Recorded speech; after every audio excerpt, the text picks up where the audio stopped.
लेकिन अब हालात यह है कि विपरीत परिस्थितियां जब बढ़ती हैं तो बड़े बड़े नेताओं को घर बैठा देती हैं, और इसीलिए कहा जाता है कि नेता विहीन हो रहा है हल्का नड़वा। जिनको टिकट मिली वो भी पहले से ज्यादा भागादौड़ करने की बजाय अब निष्क्रिय हो गए हैं।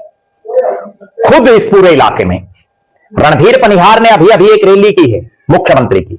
उस रैली का जब वो निमंत्रण देने के लिए गांव में जा रहे थे तो बहुत जगह ऐसी आई जहां उनको उल्हाने मिले, जहां लोगों ने उनके मुंह पर कहा कि काम नहीं हो रहे हैं। यहां तक कि रेणुका बिश्नोई पूर्व विधायक और पूर्व विधायक भव्य बिश्नोई की मौजूदगी में लोगों ने रणधीर पनिहार के काम करने की शैली पर प्रश्न उठाए। कांग्रेस के प्रत्याशी के बारे में तो चर्चा यह चल पड़ी है कि वो तो सोशल मीडिया के किसी पत्रकार को बुलाते हैं, इंटरव्यू दे देते हैं और इतिश्री समझ लेते हैं। हल्के में इस तरह की आवाज उठ रही है कि कांग्रेस के प्रत्याशी अनिल मान सोशल मीडिया पर ही ज्यादा एक्टिव दिख रही हैं, और वो जो आम जनता के मुद्दे जनता के बीच में जाकर के उठाने चाहिए उनकी तरफ कोई ध्यान नहीं है।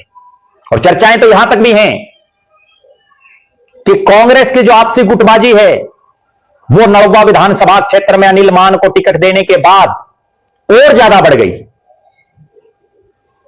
जेजेपी ने जिनको चुनावी मैदान में उतारा वो पार्टी के कार्यक्रमों से ही नदारद रहने लगे, और राजनीतिक गलियारों में ये चर्चाएं हैं कि उनका जेजेपी से मन भर गया लगता है। क्योंकि अभी हमने देखा कांग्रेस के नेता पूर्व सांसद बृजेंद्र सिंह के सद्भाव यात्रा में दिखे जेजेपी के प्रत्याशी।